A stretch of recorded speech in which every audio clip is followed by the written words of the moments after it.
काका, हुआ है शहर, ले आए खाद बीज। हाँ भाई, लेके तो आया हूँ, पर क्या कहूँ, महंगाई इतनी हो गई है कि समझ में नहीं आता है कि खेती करे कैसे। फसल भी अच्छी नहीं होती है, ये दवाइयाँ नहीं डालूँ तो कर्जा करके लाओ, कैसे भी लाओ, लाना तो पड़ेगा ही। और ये दवाई की दुकान का कर्जा तो ख़त्म होने का नाम नहीं लेता। लाना तो मुझे भी है, पर सब कुछ इतना महंगा है। कहाँ से लाऊं, किससे खरीदूं, किसके पास सही दामों में मिलेगा और क्वालिटी उत्पाद भी मिलेगा या नहीं। अपनी फसलों की सही दवाओं के लिए दूर दूर तक शहरों में जाना और दवाओं को लाना पड़ता है। फसलों के लिए दवाएं सही है या नहीं, ये जानकारी भी नहीं होती। फसलों की कटाई पर सही दाम मिलेंगे या नहीं, इन तमाम मुश्किलों से दूर होने के लिए आइए खेती बाड़ी केंद्र। खेती बाड़ी केंद्र एक ऑनलाइन सेवा केंद्र है जिससे आप अपने मोबाइल के द्वारा जुड़ सकते हैं, जहां आपको अपनी खेती के लिए सही प्रकार की दवाएं मिलेंगी, वो भी होलसेल मूल्य पर। वो सभी दवाएं सीधा निर्माता से लेकर आप तक पहुंचाते हैं, यानी कि बीच में होने वाले सारे खर्च की बचत आपकी जेब में। साथ ही साथ दवाओं को लाने और ले जाने की झंझट से भी छुटकारा। अपनी मुश्किलों को दूर करने के लिए आप खेती बाड़ी केंद्र पर एक मिस कॉल करें। खेती बाड़ी केंद्र का किसान मित्र आपसे तुरंत संपर्क करेगा और आपको सभी जरूरी जानकारी देगा। खेती बाड़ी केंद्र की फ्रेंचाइजी लेकर खेती बाड़ी मित्र बनिए और किसानों की सेवा कर देश की तरक्की में भागीदार बने। आज ही संपर्क करें नीचे दिए गए नंबर पर और खेती बाड़ी केंद्र से जुड़े। ये है खेती बाड़ी केंद्र ऐप। अच्छा, किसानों की सरदारी, उन्नत खेती बाड़ी। खेती बाड़ी केंद्र, देश के अन्नदाता की दुकान।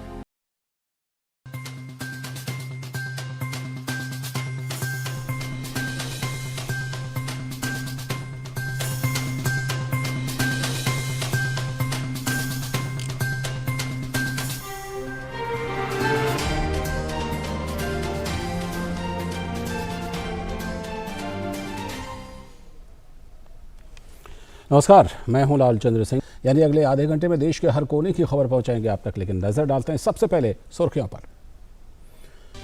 राजस्थान में नागौर जिले के श्री बालाजी में आज सुबह ट्रेलर और क्रूजर गाड़ी की आमने सामने की भिड़ंत में 11 लोगों की मौत।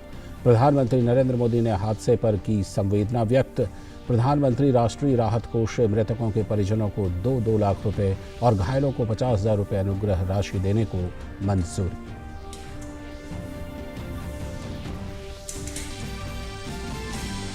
जम्मू कश्मीर के बदलते हालात के बीच देश विदेश के बड़े औद्योगिक घरानों के प्रदेश में निवेश को सरल बनाने के लिए उद्योग और वाणिज्य विभाग की ओर से वेब पोर्टल किया गया जारी।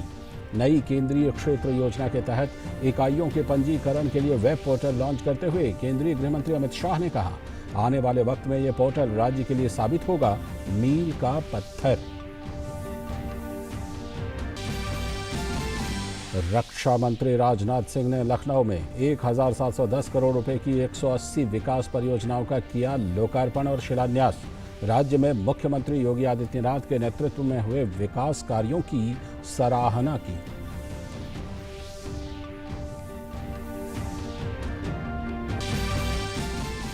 असम में बाढ़ का कहर जारी। 21 जिलों में 950 से भी ज्यादा गांव पूरी तरह से जलमग्न। 3 लाख से भी अधिक आबादी बाढ़ से प्रभावित। प्रधानमंत्री ने की असम के मुख्यमंत्री से बात, हर संभव मदद का दिया आश्वासन। वहीं बिहार में भी बाढ़ की स्थिति गंभीर। प्रमुख नदियां बह रही हैं खतरे के निशान से ऊपर। और खेलों में भारत का टोक्यो पैरालंपिक में शानदार प्रदर्शन जारी। ऊंची कूद स्पर्धा में भारतीय एथलीटों ने 2 पदक अपने नाम किए। मरियप्पन थंगावेलु ने ऊंची कूद में देश को सिल्वर मेडल दिलाया, तो दूसरे पैरा एथलीट शरद कुमार ने कांस्य पदक पर जमाया कब्जा। सिंहराज अधाना ने पुरुषों के 10 मीटर एयर पिस्टल SH1 की स्पर्धा में जीता कांस्य पदक। भारत ने अब तक 10 मेडल किए हासिल। यदि देश प्रदेश की सुर्खियां, अब देखते हैं खबरों को विस्तार से। और सबसे पहले खबरें राजस्थान और हरियाणा से।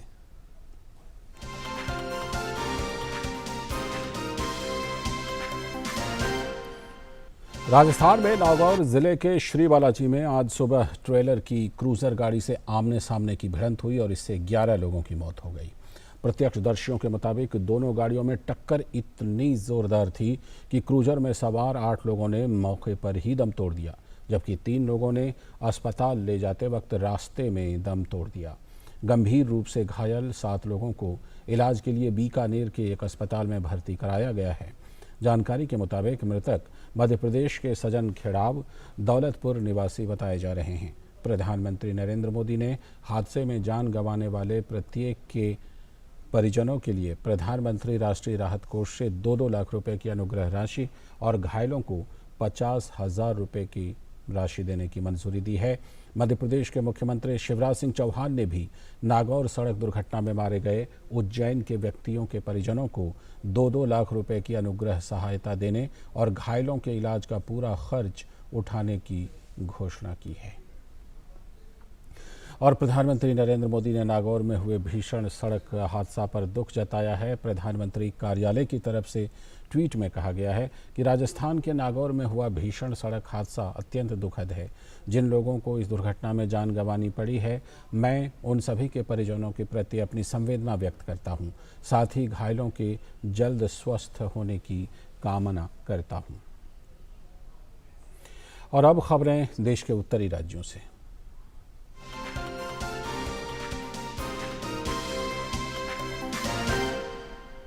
जम्मू कश्मीर के बदलते हालात के बीच देश विदेश के बड़े औद्योगिक घरानों के प्रदेश में निवेश को सरल बनाने के लिए उद्योग और वाणिज्य विभाग की ओर से वेब पोर्टल जारी किया गया।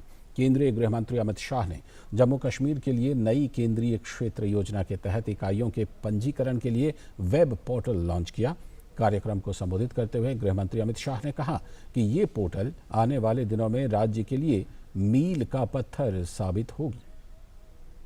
ये नई जो औद्योगिक नीति केंद्रीय क्षेत्र योजना जिसका आज इंटरेक्टिव पोर्टल लॉन्च होने जा रहा है, मुझे पूरा भरोसा है कि अभी बताते थे कि ये 24,000 करोड़ की लाभ इसे उद्योग जगत को मिलेंगे, मगर मैं स्पष्टता करता हूं ये अनुमानित लाभ है।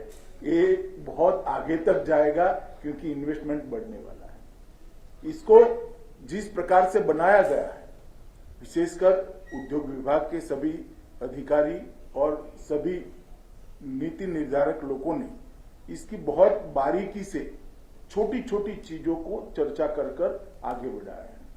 और मैं मानता हूं कि नरेंद्र मोदी जी ने जम्मू कश्मीर की जनता को जो वादा किया था, वो वादा पूरा करने के लिए आज एक बहुत बड़ा मील का पत्थर हम आगे बढ़ा रहे हैं। और कार्यक्रम में बोलते हुए केंद्रीय वाणिज्य और उद्योग मंत्री पीयूष गोयल ने कहा कि ये जम्मू कश्मीर के लोगों के जीवन में नया सवेरा लेकर आया है। जम्मू कश्मीर के लोग वर्षों तक एक प्रकार से वंचित रहे विकास के उद्देश्य की यात्रा से। मैं समझता हूं अब समय आ गया उसको बदलने का, अर्थव्यवस्था को भी पूरी तरीके से देश के साथ जोड़ने का। ये नई सेंट्रल सेक्टर स्कीम एक नया सवेरा जम्मू कश्मीर के लिए लेकर आई है। लोकसभा अध्यक्ष ओम बिरला ने आज श्रीनगर में पंचायती राज संस्थाओं के सशक्तिकरण कार्यक्रम को संबोधित किया। इस अवसर पर जम्मू कश्मीर के उपराज्यपाल मनोज सिन्हा और कई वरिष्ठ सांसद भी मौजूद थे। अपने संबोधन में लोकसभा अध्यक्ष ने कहा कि पंचायती राज संस्थाएं जनता से सर्वाधिक जुड़ी हुई होती हैं, इसीलिए उनका सशक्तिकरण सबसे अहम है। हमारा सबसे मजबूत ढांचा अगर पंचायत बनेगा तो हम देश में जितने भी बनने वाले कानून, नीतियां, कार्यक्रमों को ठीक से क्रियान्वयन कर पाएंगे। क्योंकि जनता से सीधा अगर संवाद रहता है, जनता से सीधी जुड़ी अगर संस्था कोई रहती है तो पंचायत रहती है। और लोकसभा अध्यक्ष ने इस बात पर संतोष व्यक्त किया कि देश में पंचायती राज संस्थाएं अपने कर्तव्यों को बखूबी निभा रही हैं। हमने आजादी के 75 साल में चल रहे हैं। इस 75 साल में हमारा लोकतंत्र और सशक्त हुआ है, मजबूत हुआ है। लोकतांत्रिक संस्थाओं में जनता की सक्रिय भागीदारी बढ़ी है और यही कारण है कि आज गांव की पंचायत में भी जिस सक्रिय भागीदारी के साथ हमारी पंचायतें काम कर रही है, जनता के अपेक्षा आकांक्षाओं के अनुरूप काम कर रही है, इससे हमारी आर्थिक और सामाजिक प्रगति बढ़ी है। और वहीं जम्मू कश्मीर के उपराज्यपाल मनोज सिन्हा ने जम्मू कश्मीर की पंचायत संस्थाओं में महिलाओं की भागीदारी का विशेष रूप से उल्लेख किया। 4290 पंचायतों में 1408 हमारी बहनें हैं। हमारे ऐसे लोग जो सोचते नहीं थे कि हमें भी अवसर मिलेगा, जिनको हम कहते हैं कि बड़े लंबे समय से उपेक्षित थे, वो भी आज सक्रिय रूप से भागीदार हैं, विकास के कामों में अपनी महत्वपूर्ण भूमिका का निर्वहन कर रहे हैं, अध्यक्ष के नाते, सरपंच के नाते, बीडीसी चेयरमैन के नाते। इस बीच केंद्र शासित प्रदेश जम्मू कश्मीर में सुरक्षा बलों ने कल अखनूर सेक्टर में 10 किलोग्राम संदिग्ध हेरोइन बरामद की। बीएसएफ के आईजी एनएस जामवाल ने बताया कि अखनूर इलाके की जीरो लाइन के पास तलाशी अभियान के दौरान बीएसएफ के एक दल को झाड़ियों के अंदर काले रंग का एक संदिग्ध बैग छिपा हुआ मिला। बैग के अंदर से 10 किलोग्राम संदिग्ध हेरोइन मिली। उन्होंने बताया कि बीएसएफ जम्मू को इलाके में नारकोटिक्स तस्करों की संदिग्ध गतिविधियों की जानकारी मिल रही थी, जिसके बाद बीएसएफ इस क्षेत्र में कड़ी निगरानी और नियमित जांच कर रहा था। आज़ादी का अमृत महोत्सव कार्यक्रम के तहत खादी ग्रामोद्योग विभाग ने आज से पूरे देश में खादी इंडिया क्विज प्रतियोगिता की शुरुआत की। इसका शुभारंभ उपराष्ट्रपति एम वेंकैया नायडू ने किया।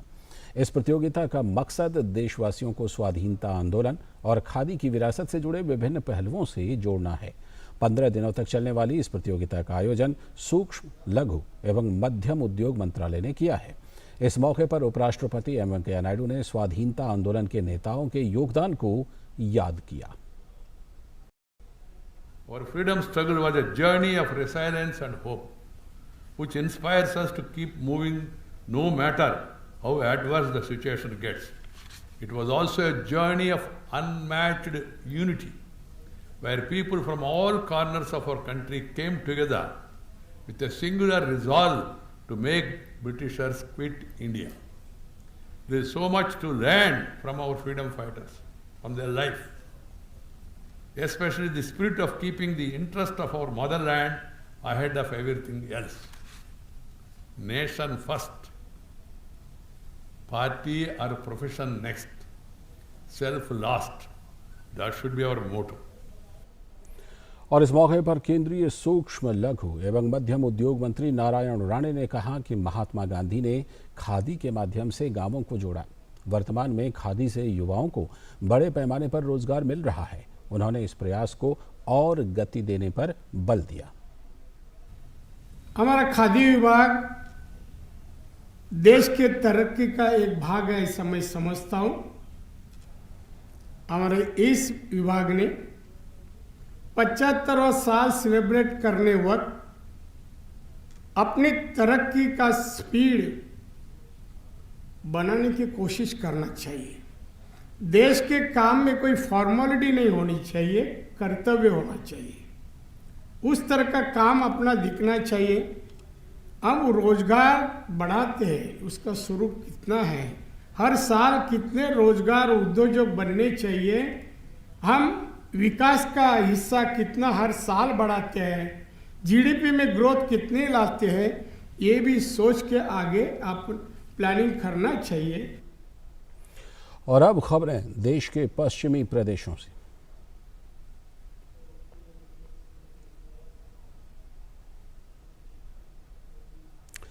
केंद्रीय महिला एवं बाल विकास मंत्री स्मृति ईरानी ने आज गुजरात के केवड़िया में 2 दिवसीय सम्मेलन का उद्घाटन किया।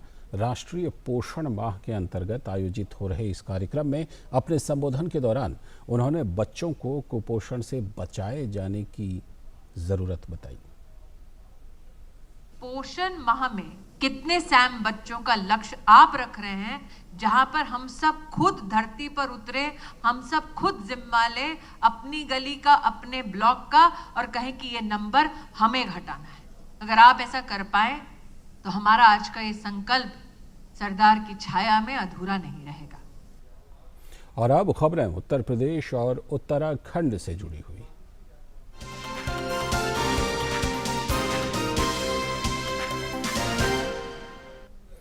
रक्षा मंत्री राजनाथ सिंह ने आज लखनऊ में 1710 करोड़ रुपए की 180 विकास परियोजनाओं का लोकार्पण और शिलान्यास किया। कार्यक्रम को संबोधित करते हुए उन्होंने उत्तर प्रदेश के मुख्यमंत्री योगी आदित्यनाथ के नेतृत्व में हुए विकास कार्यों की सराहना की। रक्षा मंत्री ने कहा कि कोरोना महामारी में अनाथ हुए बच्चों की जिम्मेदारी लेने का योगी सरकार का कदम दिल को छू लेने वाला है। जिनके अभिभावक नहीं रहे, उन बच्चों के, अनाथ बच्चों की पढ़ाई लिखाई और उनकी परवरिश की चिंता यदि कोई करेगा तो ये उत्तर प्रदेश सरकार करेगी, यहां के मुख्यमंत्री करेंगे। और उन्होंने की योजना प्रारंभ की है, मुख्यमंत्री बाल सेवा योजना। और मुझे यह भी बताया गया, उन्होंने 4000 रुपये प्रति माह इन बच्चों को देने का फैसला किया है और 3 माह का एक ही साथ 12-12 हजार रुपया इन सभी ऐसे बच्चे जिनके माता पिता नहीं रहे हैं उनको देने का काम किया है। यह कोई छोटी बात नहीं है। यह जो वही मुख्यमंत्री कर सकता है, जो संवेदनशील मुख्यमंत्री होगा वही कर सकता है, तभी इसकी चिंता नहीं कर सकते।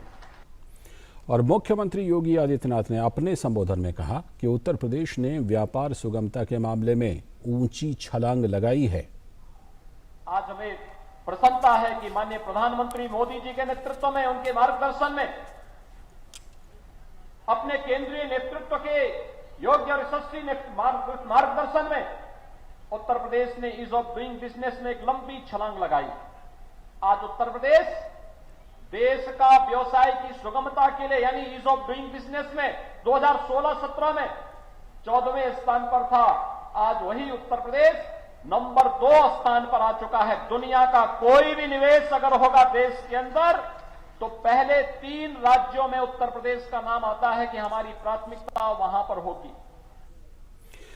Real estate company Supertech limited को सुप्रीम कोर्ट से तगड़ा झटका लगा है। शीर्ष अदालत ने नोएडा स्थित एक हाउसिंग प्रोजेक्ट एमराल्ड कोर्ट में कंपनी के 2 40 मंजिला टावर को ढहाने का आदेश दिया है। दोनों टावरों को अवैध करार देने के इलाहाबाद उच्च न्यायालय के फैसले को बरकरार रखते हुए सुप्रीम कोर्ट ने कई तल्ख टिप्पणियां की।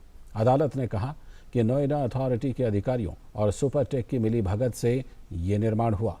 सुपरटेक के दोनों टावरों में 950 से भी ज्यादा फ्लैट्स बनाए जाने थे। 32 फ्लोर का कंस्ट्रक्शन पूरा हो चुका था जब एमराल्ड कोर्ट हाउसिंग सोसाइटी के बाशिंदों की याचिका पर टावर ढहाने का ये आदेश आया। 633 लोगों ने फ्लैट बुक कराए थे, जिनमें से 248 रिफंड ले चुके हैं। 133 दूसरे प्रोजेक्ट्स में शिफ्ट हो गए हैं, लेकिन 252 लोगों ने अब भी निवेश कर रखा है। उत्तराखंड के मुख्यमंत्री पुष्कर सिंह धामी ने आज पिथौरागढ़ जिले के आपदाग्रस्त क्षेत्रों का हवाई सर्वेक्षण किया। धामी ने इसके साथ ही तोक जामुनी और सिरा ओडार का भी मौका पर मुआयना किया। मुख्यमंत्री ने प्रभावित लोगों को राहत राशि के चेक भी दिए। उन्होंने अधिकारियों को प्रभावित लोगों तक युद्ध स्तर पर राहत पहुंचाने के निर्देश दिए हैं। मुख्यमंत्री के इस दौरे में उनके साथ सांसद एवं पूर्व केंद्रीय मंत्री अजय टम्टा भी मौजूद रहे। और अब खबरें बिहार और झारखंड से।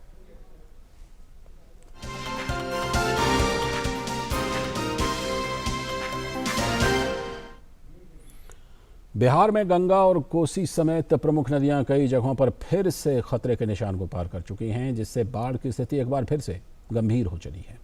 पश्चिमी चंपारण के वाल्मीकि नगर बैराज से गंडक नदी का डिस्चार्ज बढ़कर 4.53 लाख क्यूसेक हो गया है।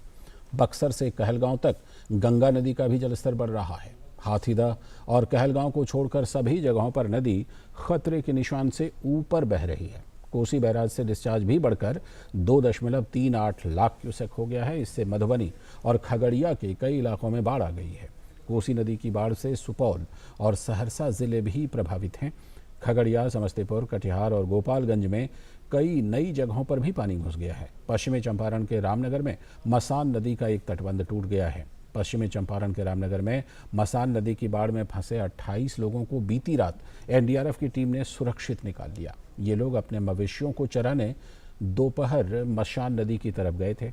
जिला प्रशासन की सूचना पर रात को ही एनडीआरएफ के जवान घटनास्थल पर पहुंच गए और बाढ़ में फंसे हुए लोगों को बाहर निकाला। मौसम विभाग ने अगले 24 घंटों में गंगा, गंडक और कोसी के जल ग्रहण क्षेत्रों में हल्की से लेकर मध्यम बारिश की भविष्यवाणी की है। और बिहार में बाढ़ की स्थिति का हाल जानने दरभंगा पहुंचे मुख्यमंत्री नीतीश कुमार ने कहा कि वो प्रदेश में बाढ़ नियंत्रण और राहत कार्यों का रोजाना जायजा ले रहे हैं। उन्होंने कहा कि वे बाढ़ को सीमित करने के लिए उपायों पर भी काम कर रहे हैं। कई बार ऊपर से देख चुके हैं, लेकिन फिर अभी हम लोगों ने पूरे तौर पर देखा कि जरा सा इसको देखते हुए दरभंगा का और मधुबनी का, ये सब को देखते हुए यहाँ आएंगे।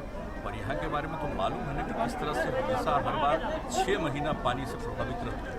तो उसके लिए हम लोगों ने योजना भी बनाई हुई है, कहा भी है, ताकि जो 3 नदियाँ हैं सबके लिए ऐसा किया जाएगा इम्पैक्टमेंट वगैरह करके कि ताकि पानी इस तरह से हमेशा नहीं रहे।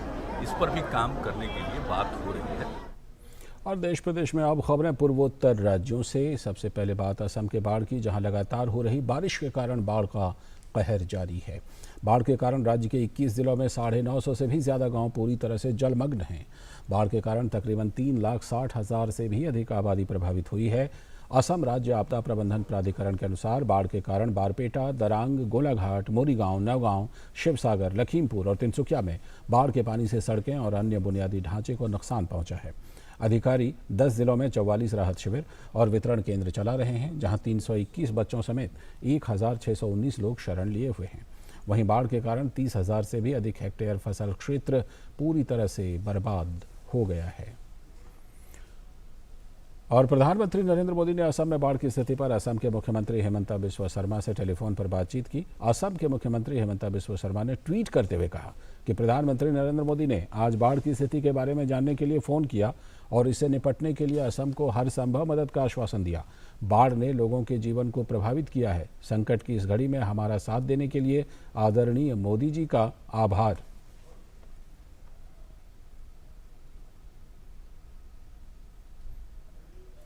और अगली खबर, भारत का टोक्यो पैरालंपिक में शानदार प्रदर्शन जारी है। ऊंची कूद स्पर्धा में भारत को आज 2 पदक मिले। भारतीय एथलीट मरियप्पन थंगावेलु ने ऊंची कूद में देश को सिल्वर मेडल दिलाया। मंगलवार को शानदार प्रदर्शन करते हुए पैरा एथलीट ने पुरुषों की ऊंची कूद में T63 में रजत पदक पर कब्जा जमाया।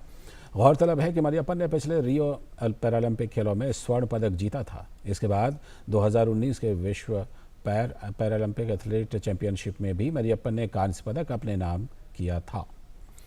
और वहीं भारत के दूसरे पैरा एथलीट शरद कुमार ने कांस्य पदक पर कब्जा जमाया। शरद कुमार ने 1.83 मीटर के अपने सत्र के सर्वश्रेष्ठ अंक को हासिल करने के बाद कांस्य पदक अपने नाम किया। कुल मिलाकर भारत के टोक्यो पैरालंपिक में अब तक 10 मेडल हो चुके हैं, जो अब तक भारत का अब तक का सबसे सर्वश्रेष्ठ। और टोक्यो पैरालंपिक में आज पुरुषों की 10 मीटर एयर पिस्टल स्पर्धा के फाइनल में सिंहराज अधाना ने कांस्य पदक जीता। वो 216.8 स्कोर के साथ तीसरे स्थान पर रहे। सिंहराज के ब्रॉन्ज के साथ ही भारत की झोली में 8वां पदक आ गया था और अब तो 10 हो चुके हैं। मौजूदा पैरालंपिक में भारत ने अब तक 10 पदक जीत लिए हैं। भारत के खाते में 2 गोल्ड, 4 रजत, 2 कांस्य पदक और इसके अलावा कुछ और भी पदक आए हैं, जिनकी संख्या कुल मिलाकर के 10 हो चुकी है। ये पैरालंपिक के इतिहास में भारत का सर्वश्रेष्ठ प्रदर्शन है। गौरतलब है कि रियो पैरालंपिक में भारत ने 2 स्वर्ण सहित कुल 4 पदक जीते थे। और पदक जीतने के बाद प्रधानमंत्री नरेंद्र मोदी ने सिंहराज की तारीफ की और उन्हें प्रतिभाशाली निशानेबाज बताया। पीएम मोदी ने ट्वीट कर कहा, सिंहराज अधाना का असाधारण प्रदर्शन। भारत के प्रतिभाशाली निशानेबाज ने प्रतिष्ठित कांस्य पदक जीता। उन्होंने जबरदस्त मेहनत की है और उल्लेखनीय सफलताएं हासिल की हैं। उन्हें बधाई और आगे के प्रयासों के लिए शुभकामनाएं। और इसी के साथ आज के देश प्रदेश में इतना ही। नमस्कार।